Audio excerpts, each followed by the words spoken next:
तो चलिए गाइस, आपके लिए फिर से लेकर आई हूँ एक नई वीडियो और आपके लिए काफ़ी ज़्यादा हेल्पफुल होने वाली है।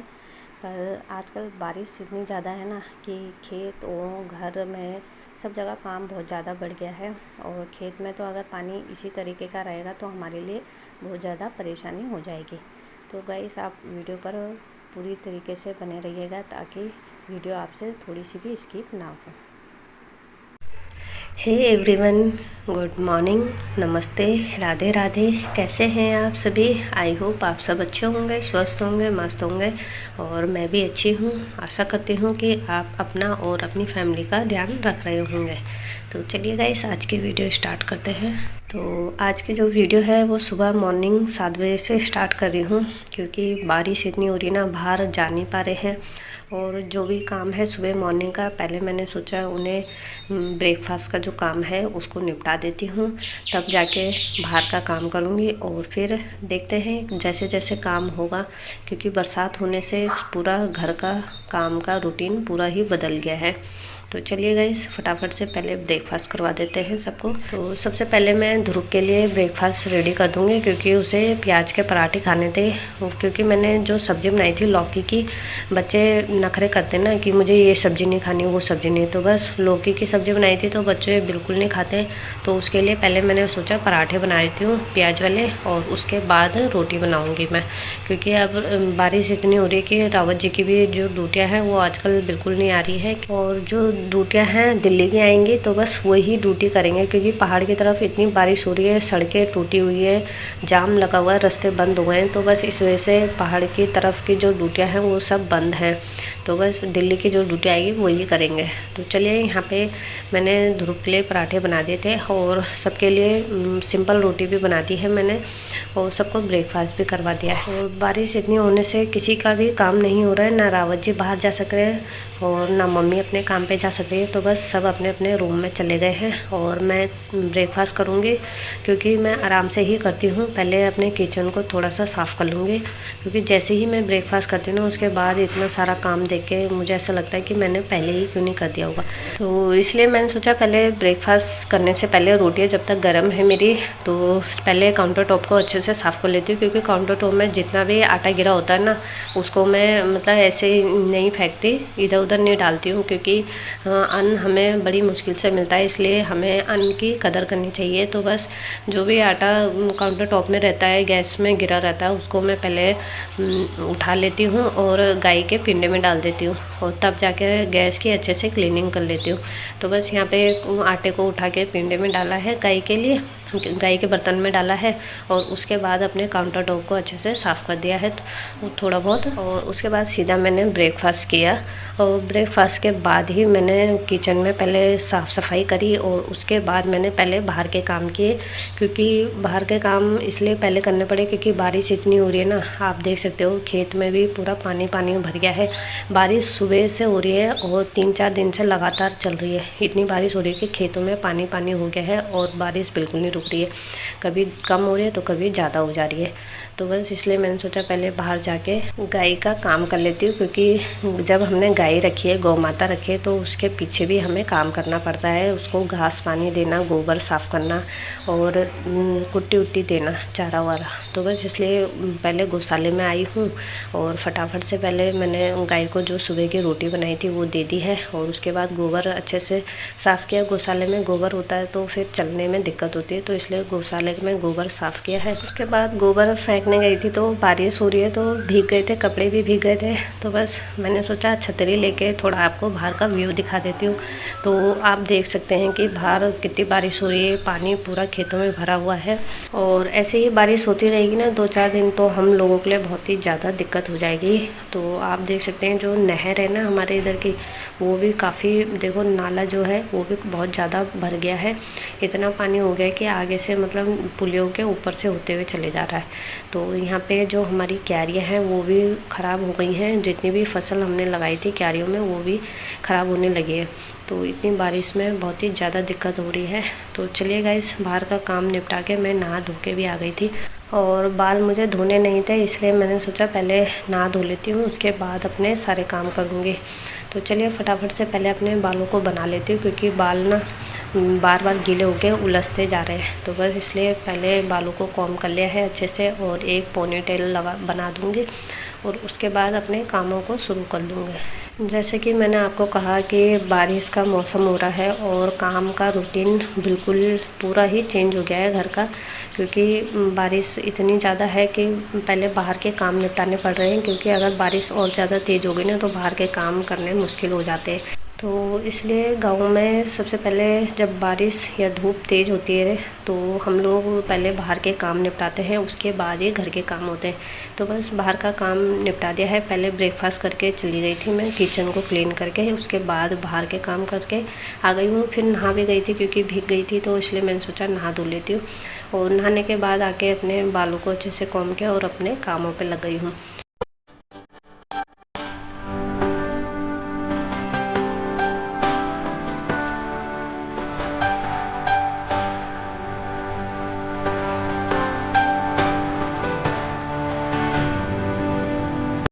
जब इतनी बारिश होती है ना तो काम हम लोगों का बहुत ज़्यादा बढ़ जाता है। तो और पूरा काम का मतलब रूटीन ही चेंज हो गया है। तो सब काम करने के बाद ही अंदर के काम करने स्टार्ट किए हैं। तो बस सुबह मॉर्निंग के जितने भी काम होते हैं उनको फटाफट से निपटा लेंगे, क्योंकि सुबह मॉर्निंग में पूरा घर बिखरा रहता है। तो चलिए फटाफट से पहले अपने घर की पूरी क्लीनिंग कर लेंगे, अच्छे से डस्टिंग कर लेंगे और जितना भी सामान फैला हुआ है उनको अच्छे से ऑर्गेनाइज करके रख देंगे, तब जाके हमारा घर साफ़ सुथरा लगता है। तो बस अपना रूटीन जो होता है उसको मैं फ़ॉलो करती रहती हूँ और बरसात में जैसा रूटीन है उसको भी करती रहती हूँ, क्योंकि जब हम अपने रूटीन के साथ अपने आप को मैनेज कर लेते हैं ना तो घर को साफ़ करना बिल्कुल भी मुश्किल नहीं लगता है। तो बस जैसा भी मेरा रूटीन है उसी के साथ मैं अपने आप को और अपने घर को मैनेज करती हूँ। तो हाँ, थोड़ा टाइम ज़्यादा लग जाएगा और दिन के हिसाब से इन बरसातों के मौसम में थोड़ा टाइम ज़्यादा हो जाता है काम करते करते। तो चलिए अब अपने बेड को भी अच्छे से ऑर्गेनाइज करके रखते हैं। बेड में कुछ भी सामान मतलब एक्स्ट्रा नहीं होना चाहिए जिससे हमारा बेड बिल्कुल ख़राब दिखे। तो इसलिए जितना भी सामान उसमें एक्स्ट्रा है मैंने अच्छे से तय लगा के उन्हें रख दिया है।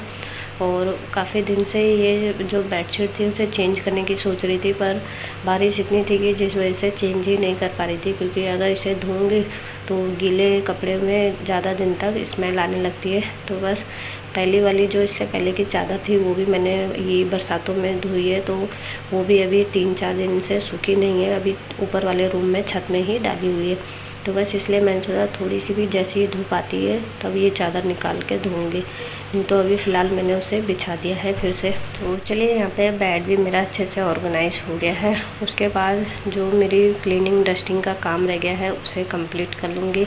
आज मैंने सोचा बरसात में बाहर तो जा नहीं पा रहे हैं, बाहर का काम हो नहीं पा रहा है, तो इसलिए अंदर के ही काम निपटा लेते हैं।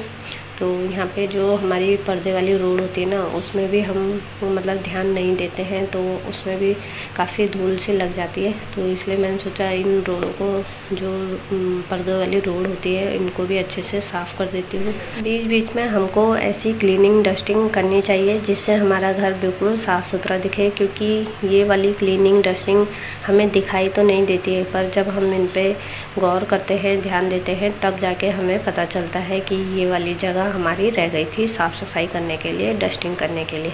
तो बस जहाँ जहाँ तक नज़र जाती है वहाँ तक मैं क्लीनिंग डस्टिंग करती रहती हूँ, तब जाके मेरा घर साफ़ सुथरा और चमकता रहता है। तो चलिए गाइस, उसके बाद आई हूँ किचन में। जो बर्तन मॉर्निंग में धोए थे मैंने उनको स्टैंड में लगा देती हूँ, क्योंकि 12 बजे के टाइम पे मम्मी को चाय चाहिए होती है और चाय बनती है 12 बजे के टाइम पे। तो बस उसके फिर बर्तन हो जाते हैं धोने वाले और उसके बाद लंच का टाइम हो जाता है, तो इसलिए कंडी खाली करके रख देती हूँ ताकि दिन के जो बर्तन है वो धो के कंडी में रख दूँ। उसके बाद मैंने गैस में दाल चढ़ा दी थी और सीधा कपड़े धोने के लिए चली गई थी, क्योंकि कपड़े 3-4 दिन के कपड़े बाथरूम में रखे हुए थे। मैंने सोचा आज धोंगी कल धोंगी, पर बारिश रुकने का नाम ही नहीं ले रही थी, इसलिए कपड़े भी नहीं धुल रहे थे। और यहाँ पहले के कपड़े जो रखे हुए थे सुखाने के लिए वो सूख चुके हैं, तो बस मैंने सोचा उन कपड़ों को धो ही देती हूँ। तो बस आज टाइम निकाल के मैंने वो जो कपड़े थे बाथरूम में सब धो दिए और ये कपड़े निकाल दिए हैं, ये सूख गए हैं। तो फटाफट से जो कपड़े धो के लाई हूँ उनको छत वाले रूम में ही डाल दूँगी सुखाने के लिए, क्योंकि बाहर बारिश हो रही है और अगर गीले कपड़े बाहर बारिश में रहेंगे तो वो सूखेंगे भी नहीं और गीले होते चले जाएंगे और फिर उनको दोबारा से धोना पड़ जाएगा। तो इसलिए मैंने ऊपर वाले रूम में तार डाल दी है, ताकि बरसात के मौसम में सिर्फ ऊपर ही तार डालनी पड़ती है कि कपड़े अच्छे से सूख जाए। तो वैसे तो मैं कपड़े ड्राई करके लाई हूँ, आज पंखा चला के छोड़ दूँगी तो कल तक कपड़े हल्के हल्के सूख ही जाएंगे और अगर धूप आ जाएगी तो फिर इन्हें बाहर धूप में डाल दूँगी, ताकि थोड़ी जो स्मेल होती है वो हट जाएगी, क्योंकि कपड़े धूप में ही सूखने के बाद ही अच्छे से ड्राई हो पाते हैं। तो चलिए फटाफट से कपड़े टांग देती हूँ। वैसे तो जगह कम है, इसलिए मैंने कपड़ों को डबल करके डाल दिया था, ताकि थोड़े बहुत हल्के भी सूख जाएंगे पंखे की हवा से, तो थोड़ी स्मेल दूर हो जाएगी, उनसे स्मेल भी नहीं आएगी, क्योंकि कपड़े ज़्यादा दिन तक गीले रहेंगे तो स्मेल आने शुरू हो जाती है। इसलिए देखते हैं, अगर कल तक धूप आ जाएगी तो इनको सुबह मॉर्निंग में धूप में डाल दूँगी। और हम लोगों के लिए तो बरसात आती है तो बहुत ही ज़्यादा दिक्कत हो जाती है, क्योंकि हमारे काम जो बाहर के होते हैं उनमें बहुत ज़्यादा प्रॉब्लम होती है, क्योंकि अगर हम बाहर काम करते हैं तो उसमें भीगते हैं तो उससे हम लोगों की तबीयत भी ख़राब होने का डर रहता है। इसलिए बहुत ही सावधानी के साथ हम लोगों को बाहर के काम करने होते हैं और घर के भी काम देखने पड़ते हैं। तो चलिए गाइस, जैसा भी है अपना करना ही पड़ता है। तो चलिए गाइस, सब कपड़े मैंने तार में डाल दिए हैं और जो कपड़े सूख गए हैं उनको नीचे वाले रूम में ले जाऊंगी, क्योंकि बार बार ऊपर आना फिर हम भीगने का डर रहता है। इसलिए अभी नीचे ले जाऊंगी और उनको तय लगा के रख दूँगी उन्हें अपनी अपनी जगह पे, ताकि रूम फैला ना लगे। तो चलिए गाइस, छत में कपड़े धो के डाल दिए हैं मैंने, और जो कपड़े छत में थे कल के उनको मैं नीचे ले आई हूँ, मतलब 1-2 दिन बाद ही सूख रहे हैं, उनको मैं नीचे ले आई हूँ और उनको अब फटाफट से तय लगा के रखूँगी। पर सबसे पहले मैंने सोचा अब दिन की तैयारी करती हूँ लंच बनाने की। और अगर आपको मेरी वीडियो थोड़ी सी पसंद आती है तो लाइक, शेयर और सब्सक्राइब करना बिल्कुल ना भूलें। मिलते हैं नेक्स्ट वीडियो के साथ, तब तक के लिए बाय बाय, टेक केयर।